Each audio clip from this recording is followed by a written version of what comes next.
Good day everyone and welcome to my channel. I'm Tim Segura from Toyota Abad Santos and for today's video ay i-review natin itong one of the most popular and best-selling sedan dito sa Pilipinas. The Toyota Vios was first launched in 2003 and now on its 4th generation. Since then, itong compact sedan na ito has been a staple on Philippine roads, mapapublic use man yan or private. Toyota is known for its durability, reliability, and quality.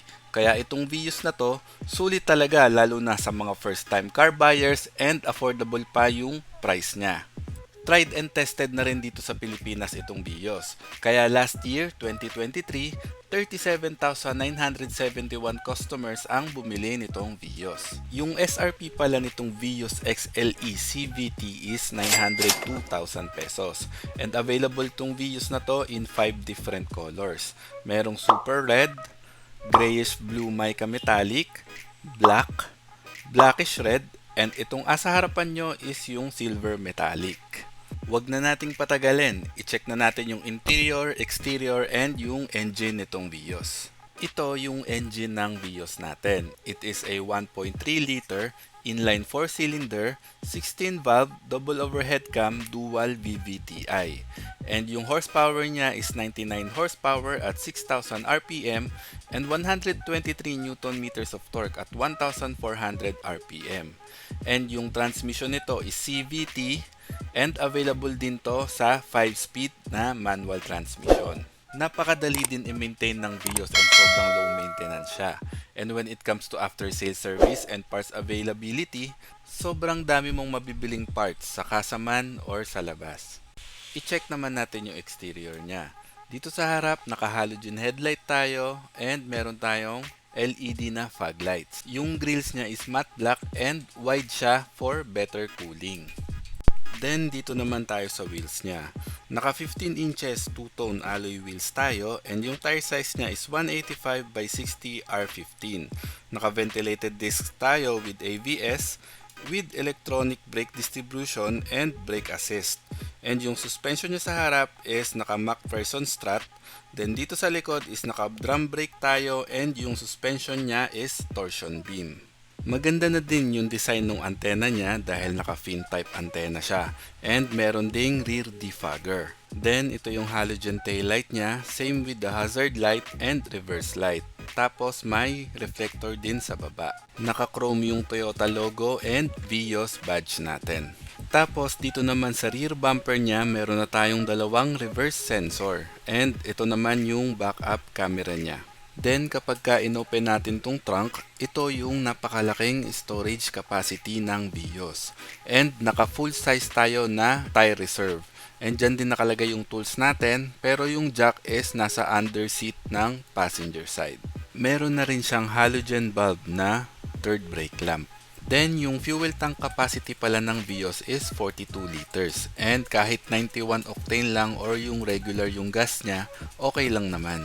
Naka 2-tone na fabric seats tayo and sobrang lambot ng upuan nitong Vios. And 5-seater din pala siya. Dito naman sa rear doors ng Vios natin is meron tayong padded na fabric material and storage sa baba and bottle holder. Katabi naman niya yung speaker and yung window controls natin nasa taas. Dito sa driver side, ito yung padded na fabric material, window controls natin, door lock, window lock, and yung side mirror controls natin, yung parang rotary na knob. May storage and bottle holder din dito sa baba and yung speakers niya. Naka-fabric seats tayo and 6-way na manual adjust yung seats natin. Dito sa left side, meron tayong aircon vent with silver accents. Sa likod ng steering wheel, ito naman yung headlight controls natin and LED fog lights. Naka-urethane na steering wheel tayo and power steering wheel na din pala siya. Dito sa left side ng steering wheel natin is yung radio controls natin, volume up and down, next track, previews, and yung modes. Tapos dito naman sa right side is yung hands-free na telephone. Sa likod naman niya is yung wiper controls natin. Ito naman yung combination ng analog and digital na instrument panel natin. Sa left side niya is yung ating tachometer, andyan din yung engine temperature niya. Tapos sa gitna naman is yung speedometer, meron ding clock, outside temperature, total mileage, and yung gear mo. Sa right side naman is yung ating fuel gauge. Very informative naman itong instrument panel natin. Pag pinindot mo yung mga buttons, dyan lalabas yung trip A, trip B, and yung pang-adjust nung brightness natin. Naka 8 inches na Apple CarPlay and Android Auto na din tayo. Meron na rin yung AM, FM, auxiliary, USB, Bluetooth, and voice command. Meron na rin tayong mga silver accents sa paligid, and sa ilalim naman niya is yung dalawang aircon vent natin and piano black accents. Ito yung rear defogger natin, hazard, recycler natin, and ito naman yung temperature, fan speed, and different zones. Ayan. Naka-leather na shift knob din tayo and gated type siya. Tapos, naka-piano black accents din yung paligid niya. And since naka-CVT tayo, meron siyang 7-speed na sequential mode or manual mode. Then, pag sinift mo siya sa reverse, ito yung reverse camera niya. Cable type yung handbrake natin. Tapos, sa gilid niya may maliit na storage. Perfect yan, lagayan ng phone mo.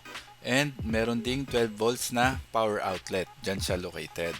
Meron din siyang center armrest with storage. So, ayan, marami kang malalagay.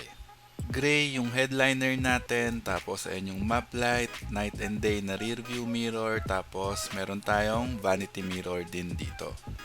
Ayan siya. And meron din tayong dome light, dito yan sa middle. I hope nakatulong sa inyo itong video na to. And kung nagustuhan niyo ang aking video, please do like, share, and subscribe para updated kayo sa mga future uploads ko about Toyota.